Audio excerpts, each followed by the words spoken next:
are currently in a world battle, whether you think it or not. That battle is between life and death. Which side are you on? Which side are you supporting? And which side are you willing to speak for? Here in the United States, a baby is a person. However, in other countries, it is believed that babies are expendable. Thomas Jefferson said, "The first duty of government is the protection of life." If our generation does not promote that philosophy from this time forward, true justice and human rights could be lost. You see, there's a problem in this world. Life has been devalued, and we have lost the significance of family.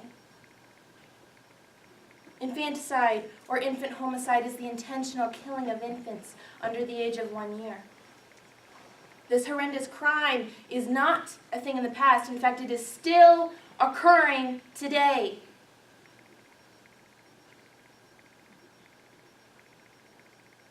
Shortly after the mother delivers the baby, that child is then mutilated, suffocated, starved to death, or to be eaten by animals.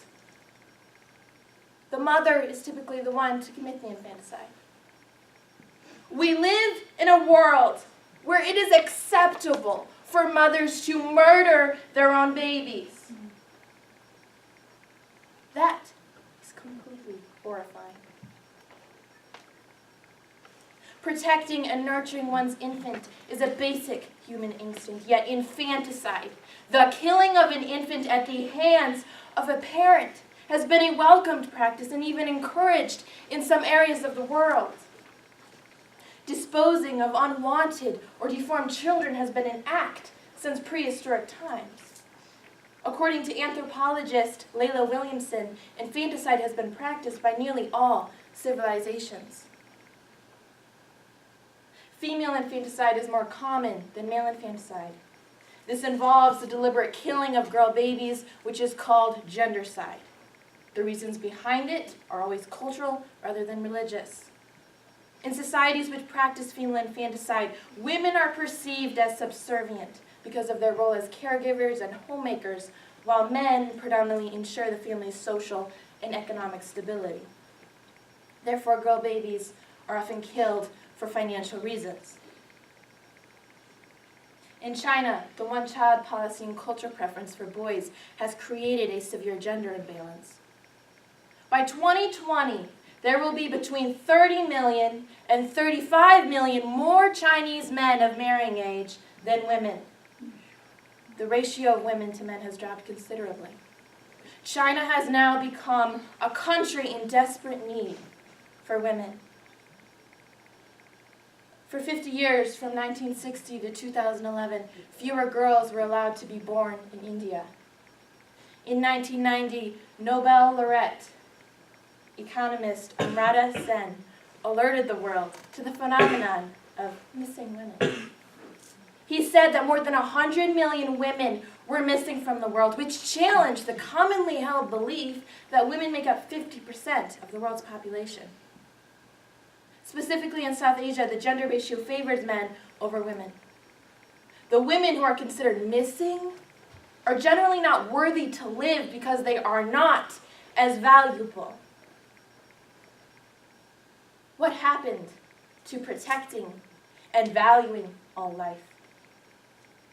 Thou shalt not kill is the 6th commandment in the Bible.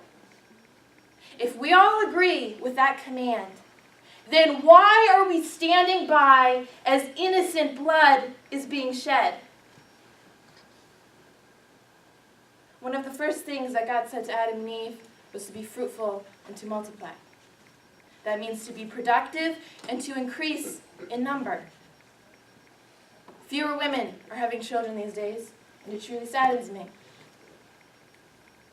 If wise individuals would have more children, much would change in one generation. Parents should be the single most influential people in a child's life. My parents did an excellent job raising 8 children. They have repeatedly told us that their biggest achievement in life was getting married and having such wonderful children.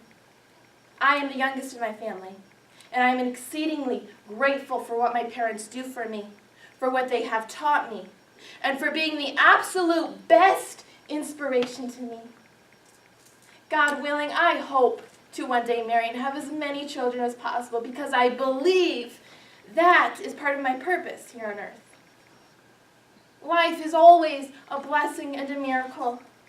God designed women with the ability to deliver life, and I believe it is an honor and a privilege to have children. I stand here and I declare life. I stand here and say, let's protect the weakest, the littlest, and the most vulnerable. I choose to stand and speak for those who do not have a voice. Ladies and gentlemen, which side are you on? Thank you.